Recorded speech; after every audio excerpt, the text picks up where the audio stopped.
Hello बच्चों, welcome back to my channel. I am Pooja and today we are continuing our class 10th basic sample question paper. We have already completed section D of this sample paper. So if you haven't watched the first four sections of this sample paper, go check them out in my previous videos that are on my channel, or you can also select the playlist. Today we are continuing the sample paper and diving into the next questions. So right now we are starting with section E, question number 36. There are three questions of in section E that are case study based questions. So let's start the video. So in this question, carpooling is the sharing of car journeys so that more than one person travels in a car and prevents the need for others to have to drive to a location themselves. By having more people using one vehicle, carpooling reduces each person's travel cost, such as fuel cost, tolls, and the stress of driving. Carpooling is also a more environmentally friendly and sustainable way to travel as sharing journeys reduces air pollution, carbon emissions, traffic congestions on the roads, and the need for parking spaces. सो आपको यहाँ पे एक graph दिया हुआ है जिसमें आपको 3 points दिए हुए हैं. ठीक है, point A 4,5, point B 6,2 and C 2,6. ठीक है. There are three friends, Amar, Bhavin, and Chaitanya, live in societies represented by points A, B, and C. A is for A point is for Amar, B point is for Bhavin, and C point is for Chaitanya. They all work in offices located in the same building represented by the point O, that is the origin. Since they all go to the same building every day, they decided to do carpooling to save money on petrol. Based on the above information, answer the following questions. What is the distance between B and C? तो देखिए B and C के बीच का distance. So B point is, तो सबसे पहले distance formula होता क्या है?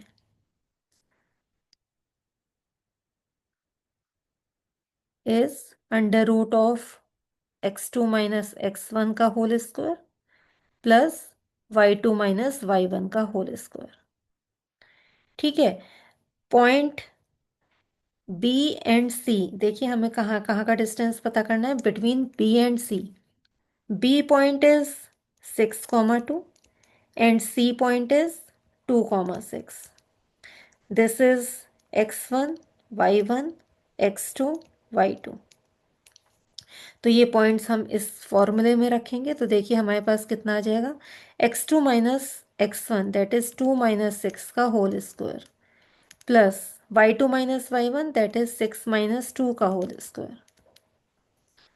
ठीक है, तो ये कितना हो जाएगा. -4 का square is 16 plus 16 again 4 square is 16.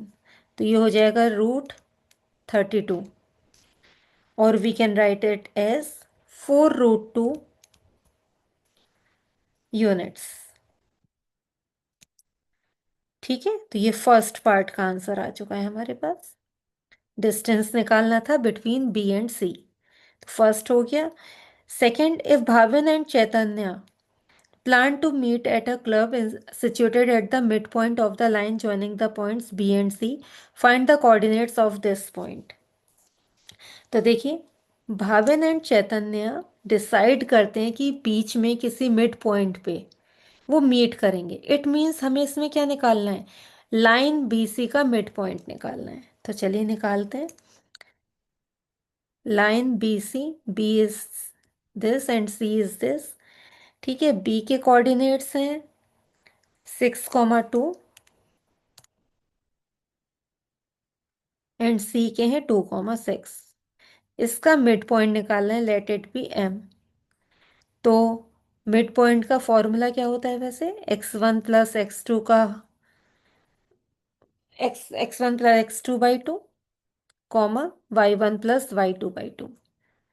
ये m के कोऑर्डिनेट्स आएंगे इससे. ठीक है, कितना हो गया देखिए 6 प्लस 2 बाई 2 +2 + 6/2, तो 8/2 दैट इज 4,4। ठीक है, तो ये हमारा सेकंड का पार्ट का आंसर आ गया है। थर्ड पॉइंट, थर्ड को पार्ट का question, A part, which society is farthest from the office, also find its distance from the office. तो देखिए, ऑफिस का जो पॉइंट है that is O point. They all work in office located in the same building represented by the point 0,0। तो अभी हमें यहाँ पे क्या निकालना है, जितने भी A B and C points हैं उनका डिस्टेंस कितना है ऑफिस से, दैट इज ओ पॉइंट से। तो इट मीन्स हमें क्या निकालना है, O A, O B and O C, and उसमें हमें देखना है कि फादर्स्ट का कौन है ऑफिस से। जो भी डिस्टेंस ज़्यादा आएगा वही फादर्स्ट होगा। ठीक है, तो चलिए सबसे पहले देखते हैं, ए पॉइंट इज 4,5।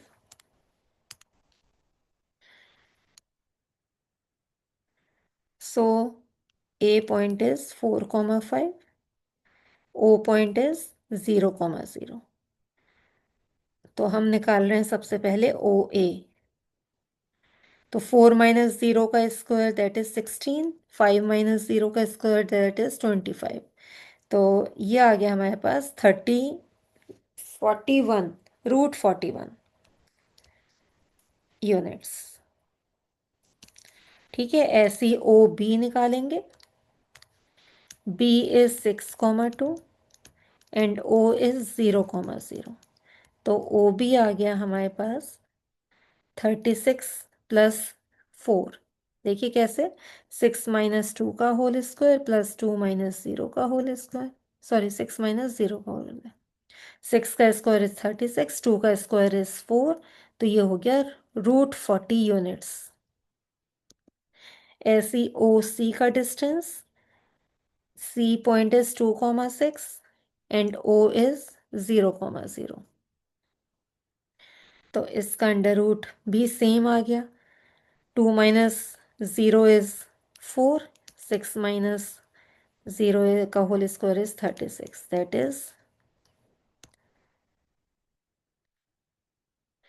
√40 यूनिट्स। ठीक है, तो हमारे पास ओ A, O B and O सी आ गया। तो सबसे बड़ा क्या है, हमने किसी को भी हमने रूट से नहीं निकाला है। ठीक है, √40 है, √40 ओ बी एंड ओ सी दोनों ही सेम डिस्टेंस है, बट ओ ए √41 है। ठीक है, तो फादर्स डिस्टेंस कौन सा हो गया, ओ ए। तो ए पॉइंट हमारा फादर्स्ट है, means society A is the farthest from the office।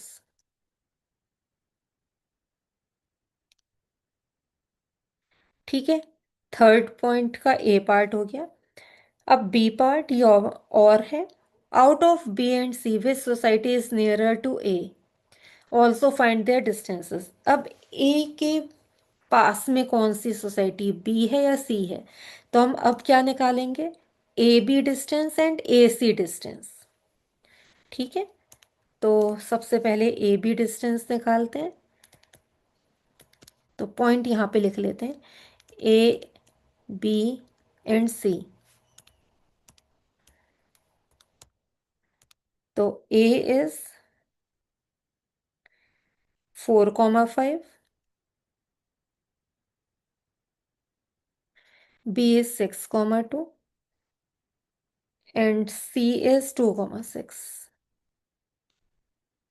तो हमें ए बी निकालना है एंड ए सी निकालना है। तो ए बी इज 6 - 4 का होल स्क्वायर +2 - 5 का होल स्क्वायर। ये आ गया हमारा 2 का स्क्वायर 4 +3 का स्क्वायर 9, दैट इज 4 + 9 13, इतना यूनिट्स। ठीक है, ए सी इज 4 - 2 का होल स्क्वायर +5 - 6 का होल स्क्वायर, तो ये आ गया हमारे पास 2 का स्क्वायर दैट इज़ 4, प्लस -1 का स्क्वायर दैट इज़ 1, तो ये आ गया हमारे पास √5 यूनिट्स। अब क्योंकि हमने दोनों को ही रूट में ही रखे रहने दिया है, तो हमारे पास हमें क्या देखना है कि कौन सी सोसाइटी ए से नियरर है। तो जो कम डिस्टेंस होगा वही नियरर है। कम डिस्टेंस किसका है? सी सोसाइटी का। So society C is nearer to society A. Okay, तो ऐसे हो गया ये वाला क्वेश्चन। Next is question 37th। A water sprinkler is the device used to irrigate agricultural crops, lawns, land spaces, golf courses, and other areas. Water sprinklers can be used for residential, industrial, and agricultural usage. A water sprinkler is said to shoot a stream of water a distance of 21 meters and rotate through an angle which is equal to complementary angle of 10 degrees. ठीक है। What is the area of sector in terms of arc length? तो देखिए, arc length के terms में हमें area of sector निकालना है। ठीक है, तो सबसे पहले ये आर्क लेंथ होता क्या है ये देखते हैं। तो देखिए, आर्क लेंथ इज का फॉर्मूला इज 3 θ/360 इंटू 2πr। ठीक है, हमें area of sector in terms of arc length निकालना है। तो एरिया ऑफ सेक्टर होता क्या है? Area of sector is θ/360 into πr²। हम इसको ऐसे लिख सकते हैं, θ/360 इंटू πr इंटू आर। तो देखिए ये पार्ट हमारा आ चुका है, θ/360 इंटू πr। हमें 2 और चाहिए, तो हम क्या करेंगे, यहाँ पे इंटू 2 कर देते हैं और अपॉन 2 कर देते हैं। तो हमारे पास आ जाएगा θ/360 इंटू 2πr इंटू r/2। ये हो गया एरिया ऑफ सेक्टर। अब जो ग्रीन कलर का पार्ट है वो हमारा क्या है? इतना part, this is arc length. ठीक है, तो area of sector equal to arc length into radius by 2। तो हमने अपना formula arc area of sector को हमने आर्क लेंथ के टर्म्स में लिख दिया। ठीक है, यही हमें इस क्वेश्चन में करना था फर्स्ट पार्ट में। This is the first part. अब देखिए second part, area of what is the area of the watered region in terms of meter. तो ये तो हमें एरिया ऑफ सेक्टर निकालना है एक्चुअली हमें, तो ये हम यहीं पे कर देते हैं इसका।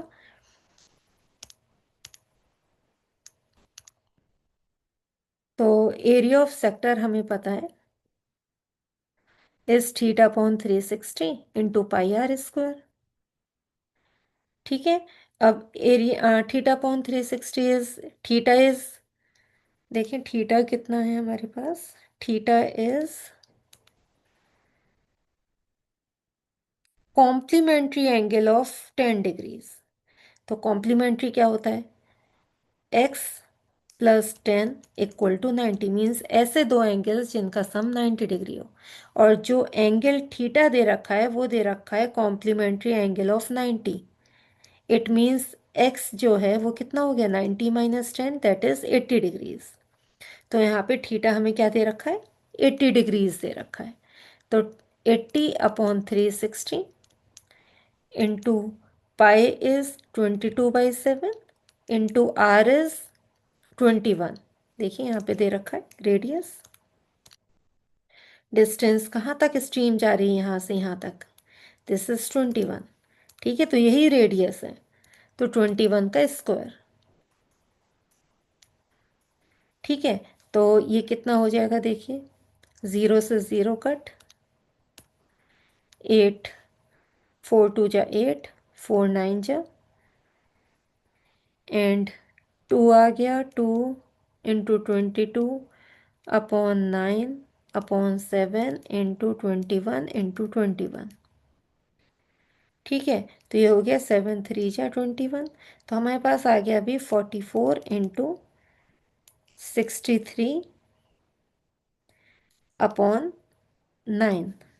ठीक है, अभी इसको और ब्रेक करेंगे, बल्कि यहीं पे कर देते हैं। 3 आया था, 3×3 = 9 एंड ये कट हुआ तो 7 जा, तो ये आ गया हमारे पास 14×22। जब आप इसको मल्टीप्लाई करेंगे तो देखिए कितना आ जाएगा, 22 × 14,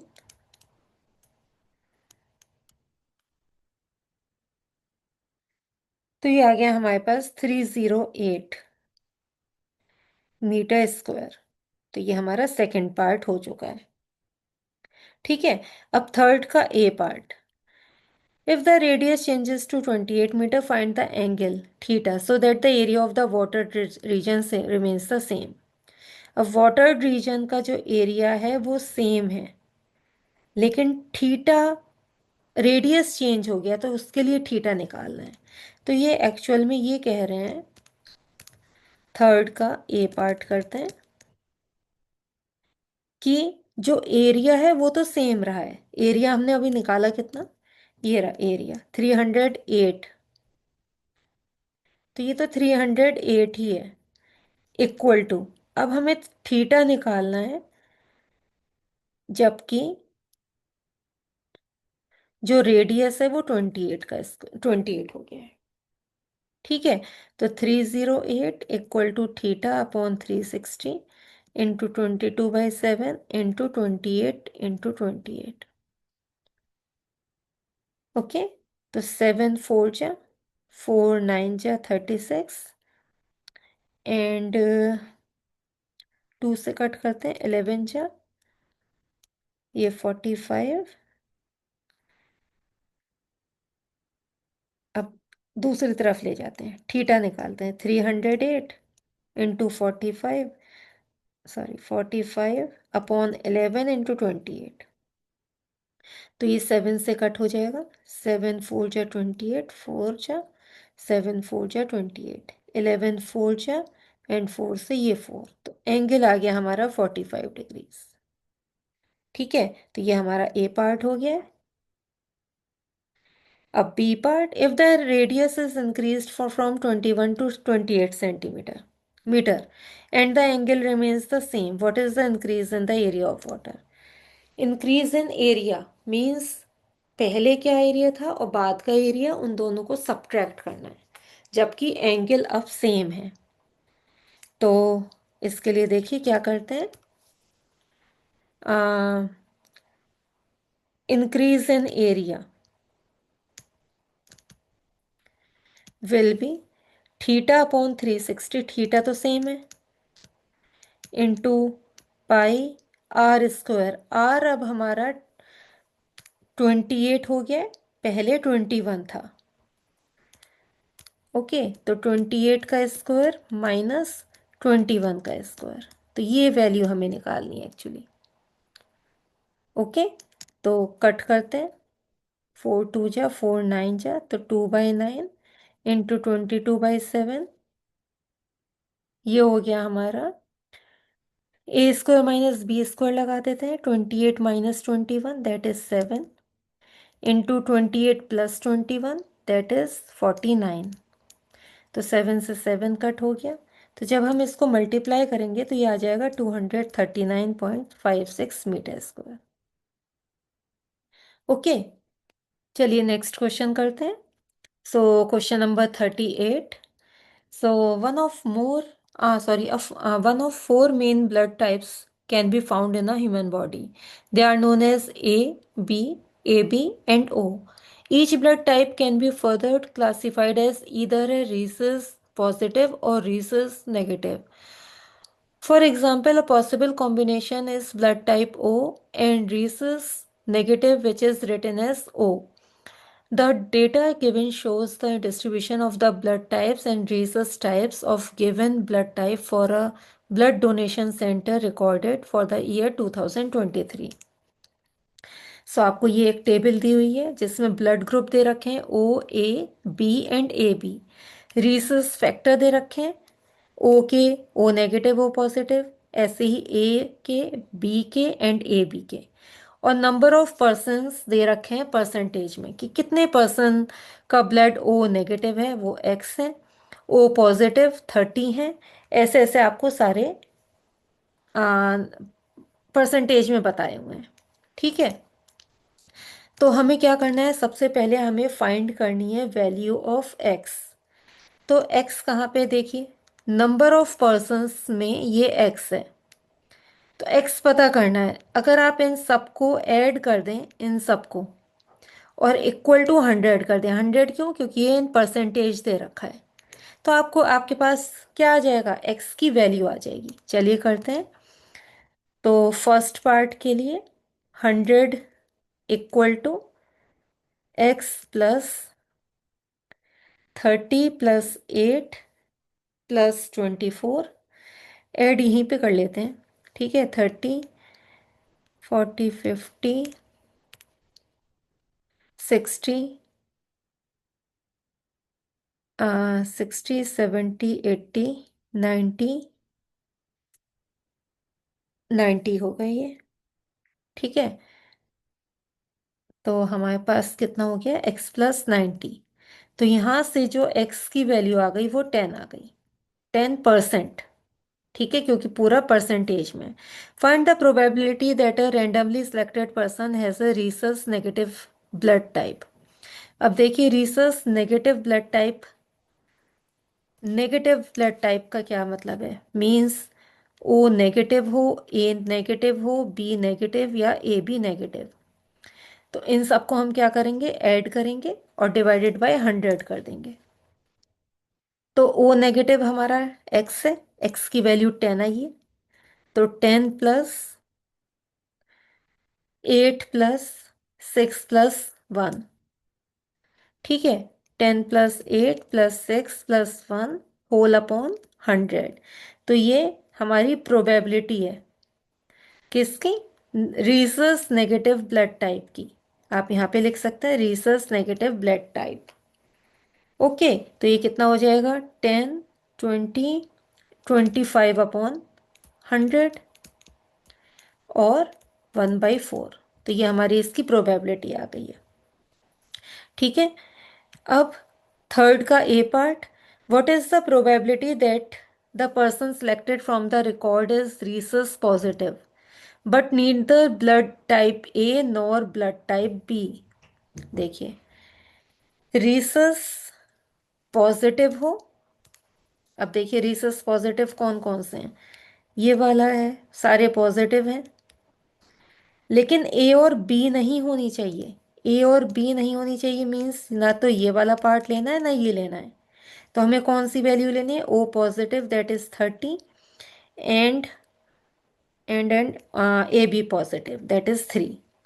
तो हम, हमारी जो थर्ड का ए पार्ट का आंसर है वो क्या हो जाएगा, प्रोबेबिलिटी निकालनी, Rhesus positive but neither blood type A nor be, आप इधर लिख सकते हैं, इक्वल टू 30 प्लस 3 अपॉन 100। तो ये हो जाएगा 33 अपॉन 100। ये ए पार्ट का आंसर आ गया। ठीक है, ऐसे ही बी पार्ट, और के बाद बी पार्ट है, people with blood type AB positive are known as universal recipient and with blood type O negative are known as universal donor. Find the probability of a selected person to be neither universal recipient nor universal donor. ठीक है, तो अब देखिए, ना तो वो universal donor हो ना ही यूनिवर्सल रिसिपिएंट हो।